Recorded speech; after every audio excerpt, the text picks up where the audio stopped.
আমরা এমন একটা জাতি ভাই, মানতে হবে। আসসালামু আলাইকুম বন্ধুরা, সবাইকে আর একটি নতুন ভিডিওতে শুভেচ্ছা, অভিনন্দন ও ভালোবাসা। প্রিয় বন্ধুরা, কেন বলতেছি জানেন? যে আমরা একটা জাতি যেটা আমাদেরকে মানতেই হবে, যে আমরা এটাতে পারদর্শী। কোনটা জানেন? একেতে চামচামি, দ্বিতীয়ত হচ্ছে বর্তমানে এই সৌদি আরবে টাকা ছাড়া। মাগার কোনো লোকের মুখে একটি বার শুনলাম না যে একটি চাকরি সংবাদ দেওয়া যাবে। চাকরি খবর নিতে গেলেই কিংবা আমাদেরকে দিয়ে যারা খবরগুলো মাঝে মধ্যে দেওয়ায় আপনাদের মাঝে, তারাও দেখি আমাদেরকে ব্যবহার করে টাকা ইনকাম করতেছে। কিভাবে? গত কয়েকদিন আগে আমি বেশ কয়েকটি ভিডিও দিয়েছিলাম চাকরির সংবাদ, সেখানে আমারই অজান্তে আমার ভিডিওতে লোকে কমেন্টে নাম্বার দিয়েছে, সে সমস্ত নাম্বারগুলো নিয়ে পাবলিকের কাছ থেকে আবার টাকাও চাচ্ছে।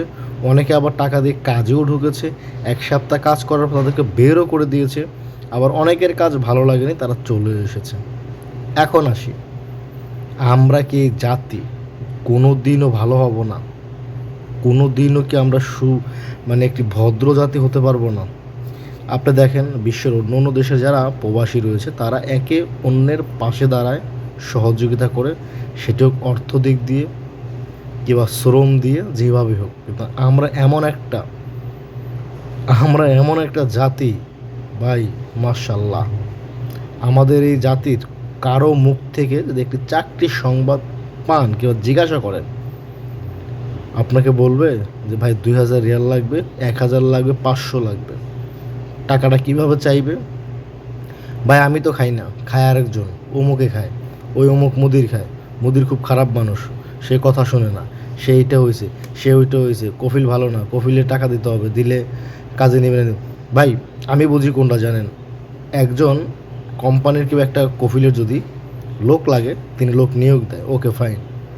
তিনি কি আমেলের কাছ থেকে টাকা নেওয়ার জন্য লোক নিয়োগ দেয়, নাকি আমেলকে কাজ করিয়ে টাকা দেওয়ার জন্য নিয়োগ দেয়? কোনটা? সারা জিন্দিগি বরবাদ হয়ে গিয়া। কী কারণে জানেন? এই আমাদের বাংলাদেশি এই সভ্য জাতির জন্য প্রবাসটাও এখন আমাদের দুর্নীতিতে ভরে গেছে। দেশটা তো খাইছে খাইছে, এই এদের মতো কিছু আবালরা প্রবাসটারও নষ্ট করতেছে। মানে একটা প্রবাসীকে একটা প্রবাসীর চাকরি দিবে, সেটার জন্য আবার ঘুষ লাগবে। বাংলাদেশে চাকরি নিতে গেলেও ঘুষ লাগে, এই দেশে চাকরি নিতে গেলেও এখন দেখা গেছে ঘুষ লাগে। আপনি কারে বলবেন? তো যারা বা এই কাজগুলো করেন, আবার আমি একটা কথা বলি এর মধ্যে, বিগত 2 মাস আগেও আমি যারা চাকরি দিয়েছি বিনা পয়সায়, না খায় রাস্তায় রাস্তায় ঘুরতো, অথচ সে আবাল মার্কা থার্ড ক্লাস গতকালকে আমারে ফোন দিয়ে বলে ভাই 2জন লোক লাগবে আমাদের এখানে, কিন্তু এখন তো তারা আবার টাকা ছাড়া বলে লোক ঢুকাবে না। অথচ সেই স্থানটিতে আমি নিজেই ওর টাকা ছাড়া ঢুকিয়ে দিছি। কি বলবো ভাই?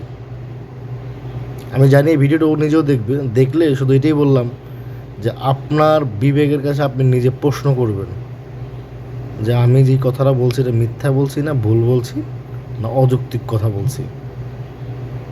বিবেকের উপরে কোনো নাই, আপনার বিচারক নেই।